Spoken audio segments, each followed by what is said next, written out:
हैं राजा Shujaat YouTube channel और Facebook page. आज की वीडियो में बात करते हैं शेर अफजल ख़ान मरवत के हवाले से।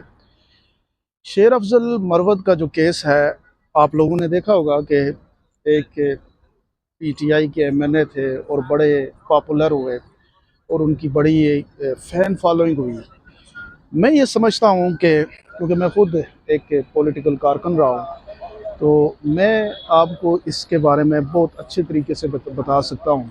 ये असल उनके साथ हुआ क्या। ये याद रखें कि सियासी जमातों के अंदर जो है वो लॉबीज़ होती हैं। लॉबीज़ इस तरह से काम करती हैं कि उनकी जो ख्वाहिश होती है वो ये है कि जनाब, अगर हम किसी जगह पे मैटर करते हैं तो कोई दूसरा शख्स जो है वो हमारी जगह पे आके कब्ज़ा ना करे। अब शेर अफजल मरवत साहब के हवाले से आप देखें ना, एक तो मैं दोनों चीज़ों को बाइसेक्ट करता हूँ। पहली बात तो ये लोगों को बताई गई कि जनाब शेर अफजल मरवत जो है वो एस्टेब्लिशमेंट का बंदा है और उसको इंजेक्ट किया गया पीटीआई में। मुझे ये बताएं, चलें इसको अगर हम थोड़ी देर के लिए मान लेते हैं, शेर अफजल मरवत ने उस वक्त जाके पीटीआई के लिए काम शुरू किया जब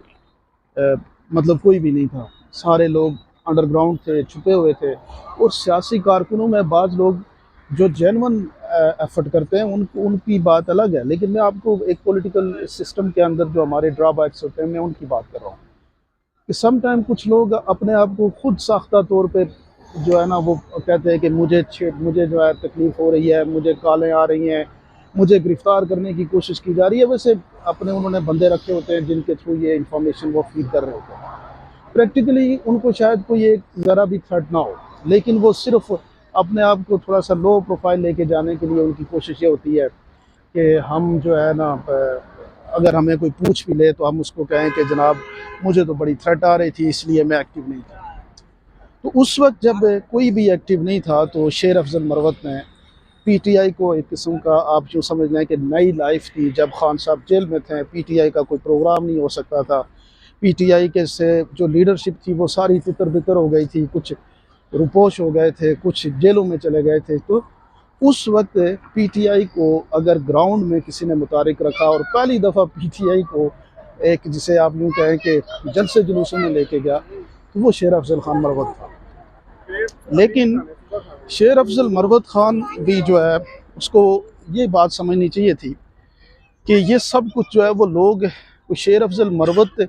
ने बहादरी की है। उसकी जो पॉइंट था, उसकी जो बात जो मैं एक्नॉलेज करता हूँ वो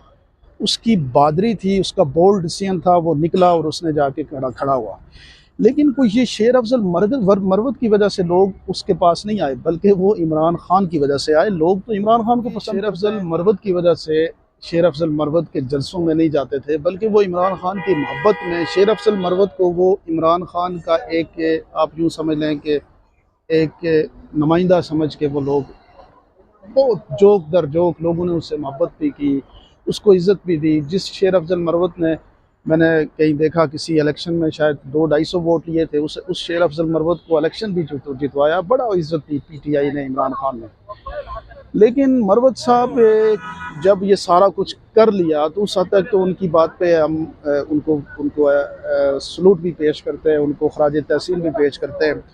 और हम ये समझते हैं कि उनकी उस वक्त पार्टी के लिए बहुत अच्छी खिदमत थी। लेकिन जब आप इतना सारा कुछ इंजॉय करते हैं ना तो कहीं ना कहीं आपको ये लगता है कि शायद चीज़ें आपके कंट्रोल में हैं और आप फिर अपने कद से बड़ी बातें शुरू कर देते हैं।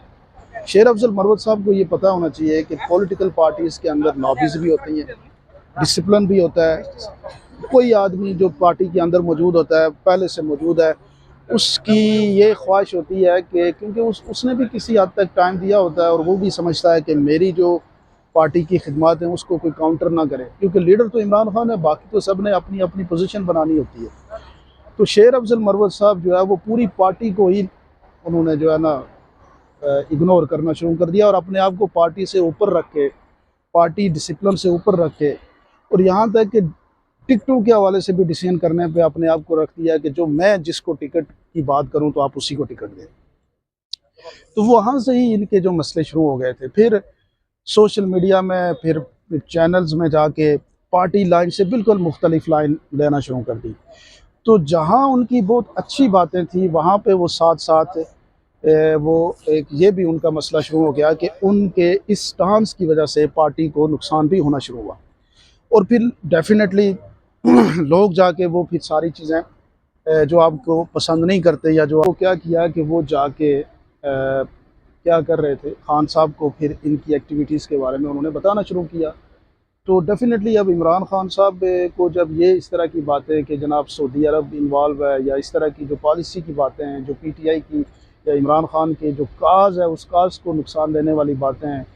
फिर जो है वो अपने आप को दूसरे लीडरों से खुद साख्ता तौर पे बेहतर समझने की कोशिश करना और दूसरे लीडरों के साथ एक वर्किंग रिलेशनशिप भी ना बनाना। और जो आपने देखा होगा कि पॉलिटिकल कमेटी बनी, 4 लोगों के नाम आए, फिर 6 के नाम आए और उन्होंने ऐसे प्रिडिक्ट किया कि जैसे इमरान खान ने बाकी सबको इग्नोर कर दिया और मुझे जनाब सारी ज़िम्मेदारी दे दी। फिर पब्लिक अकाउंट कमेटी का उनका नाम आया तो उसको भी इन्होंने इस तरह पोर्ट्रे किया कि इमरान खान अपनी पूरी पार्टी के अंदर चलने वाले जो पिछले 15-15, 20-20 साल से चल रहे हैं, उन सब को जो है वो इग्नोर करके ऐसा कर रहे हैं कि मुझे अहमियत दे रहे हैं। तो शेर अफ़ज़ल साहब ने जहाँ पे अच्छी उनकी बातें थी, वहाँ पे कहीं न कहीं शेर अफ़ज़ल मरवत साहब जो हैं, वो क्या हो गए कि उन्होंने अपने ही वो सक्सेस जो उनको मिल रही थी, उसी की गुलामी में आ गए और इन द एंड वो आज आप देख लें कि कहाँ पे चले गए। तो पॉलिटिकल पार्टीज़ के अंदर आप जो है वो एक सिस्टम के अंदर रह के चलते हैं, लीडर एक ही होता है और उसके साथ आप अपनी एक हैसियत के साथ अपनी एक वर्किंग रिलेशनशिप डेवलप करके तो आप चलते हैं। आप लीडर से बड़े लीडर बनने की जब कोशिश करेंगे और जो पुराने लोग हैं उनको उनको उनकी अहमियत को आप नहीं मानेंगे, तो फिर डेफ़िनेटली फिर लॉबीज़ आपके लिए भी एक्टिवेट हो जाती हैं। तो यही हुआ उनके साथ। आप लोग क्या समझते हैं ज़रूर मुझे कमेंट सेक्शन में बताइएगा। बहुत बहुत शुक्रिया।